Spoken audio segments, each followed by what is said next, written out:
This is the famous or infamous Buick Nailhead engine. It came in 5 different configurations. This one being the 425 cubic inch version, which is the biggest version that Buick made of the Nailhead. Buick also made a 322 from 1953 to 56. That would be the first iteration of the Nailhead. They also made a 264, which was a smaller version. That would be from 1954 to 55.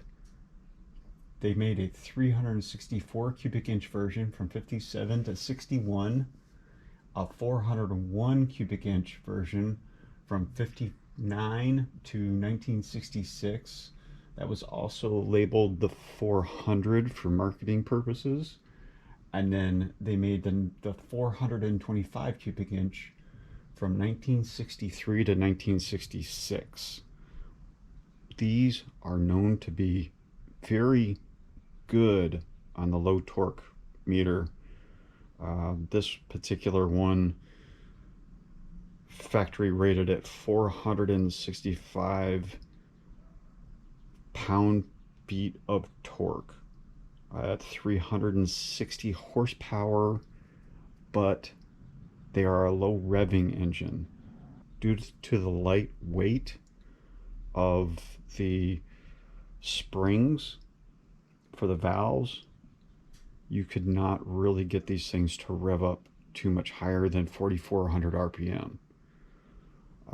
They weren't really made for racing like the small block Chevys were, that are a much higher revving engine than these. Many of the small block Chevys would rev up, to 5,500, 6,000, 6,500 RPMs, depending on which iteration of small block Chevy you had, which are a great engine for high speed racing. And these weren't really built for that. These were built for the big luxury cars that Buick made during the times, that are, in nowadays terms, would be considered big, heavy cars. This particular engine came out of a 1964 Buick Riviera. They originally came from the factory with forged piston rods and a forged crank. These things are pretty bulletproof, really, as long as you take care of them and as long as you maintain that timing chain.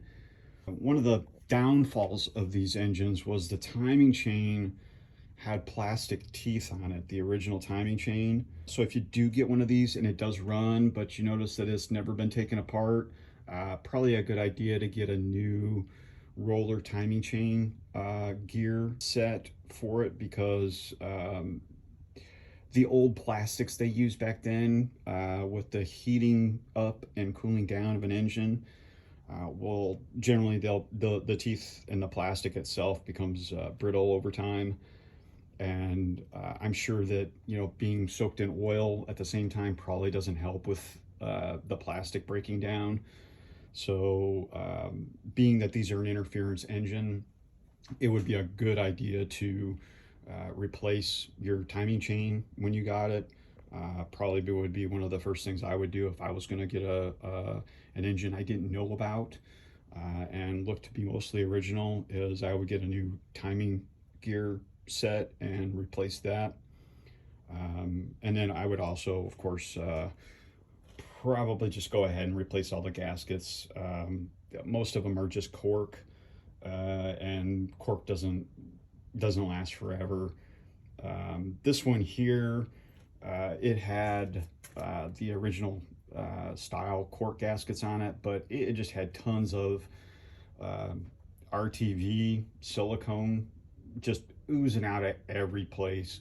So I knew that's not ideal, and you want to replace all that stuff, because if you see it squeezing out of the outside of the engine, it's squeezing out of the inside of the engine at the same amount. So whatever you see squeezed out in RTV sealer on the outside, it's going to be on the inside too. And Any of that stuff breaks loose. These things don't have great oiling systems on the top. I can take one of these valve covers off and show you what the valve train actually looks like. They're actually kind of interesting. I just have all these covers and stuff finger tight so that when this thing was sold I could show the buyer. This is the valve setup and rocker arm setup of one of these Nailheads. Very reminiscent of the inline diesel engines. The valve's rocker arm setup is very similar. These do not have a way to set valve lash. The only way to do that is to replace your push rods with adjustable push rods. Other than that, these things are as they come. You cannot set your valve lash on these. There's no way to adjust that. These bolts right here are just to fasten the rocker arm assembly to the head. Other than that, there is no way to adjust them. There's no adjustment. And you can see the dual springs that are in there. They still, even with the dual springs, this thing has a really light valve weight, valve train weight to it. And you can see they actually have a type of spring in between to keep them kind of centered on the valve heads. Just thought it was really interesting that there's no way to adjust a valve train without replacing your push rods with adjustable push rods. I did not do that on this engine. This engine has factory style push rods in it. It also has standard size pistons. Like I said, the piston ring wear that I had on this engine was barely enough to catch your fingernail on. I mean, there was almost no ring wear. There was still actually some cross hatching left in the cylinders from when this, I believe this thing was brand new, because I don't believe this engine had ever been rebuilt. I just believe that at certain times people had replaced gaskets. This thing was just caked in oil and dirt when I got it. I mean, you couldn't even tell what color, you almost couldn't tell what color this engine was. It was so bad. I spent a good few days just cleaning this thing just so I could get it to a point where I could clear it up, clean it up more, get it down to a bare metal, and then paint it.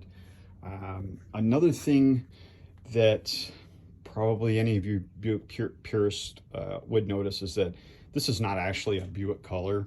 This is actually a Detroit diesel green color.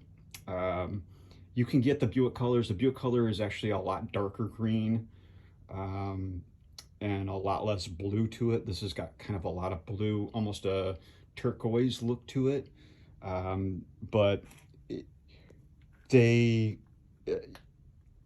it's really common to see these painted in a Detroit diesel green, because the Buick green in any form almost anymore has to be specially ordered. And this color here, I was able to get it from one of the big box part stores pretty quick. So I just went ahead and went with the Detroit diesel green. It's not 100% correct color. I just knew that I like this color. I actually like this color over the Buick green. I think it's a little bit flashier as far as sticking out of the engine compartment. I think it shows a little bit better than the dark green does. And even though it's not a correct color, I liked it. So, and it's really common to see these painted in a Detroit diesel green. Couple of fun facts about the Buick Nailhead is that these are pretty famous for TV. Tommy Ivo was a kind of an exhibition racer. He didn't really race professionally. He more did exhibition runs. And he started out running just one of these in a dragster rail, and then he progressed to having four of these in a rail, and he would run these down um, on the drag strip in exhibition races all over the country. And they just put out crazy horsepower back then, you know, for the style of engine. A couple of other fun tips, trivia is that these engines were used to start the engines on the SR-71 spy plane. If you go to the Air and Space Museum, where they have an SR-71 set up for display, they'll have a little cart. Well, it's not little, but it's a cart compared to the size of the plane. It's little. And it'll have a cutout on the side, and you can actually see these engines sitting inside the cart of the SR-71. And the reason being that they used them was because, one, these were very reliable engines. Buick made a really reliable engine back in the Nailhead days, and they were really known for being a reliable, good engine with a lot of torque, low RPM, um, and the ease of maintenance on these engines as well. So that was two things and two reasons that uh, the Nailhead was used for starting the SR-71 engines. Another fun fact is that these actually have domed pistons, and the domed pistons were used specifically to help with engine compression that Buick was looking for, and in order to get the high torque, low RPM setup of these engines, they had to go with a domed piston. So they ran pretty efficiently for the era. They were not a bad engine. Um, they're not really easy to find anymore, but uh, pretty interesting engines anyways.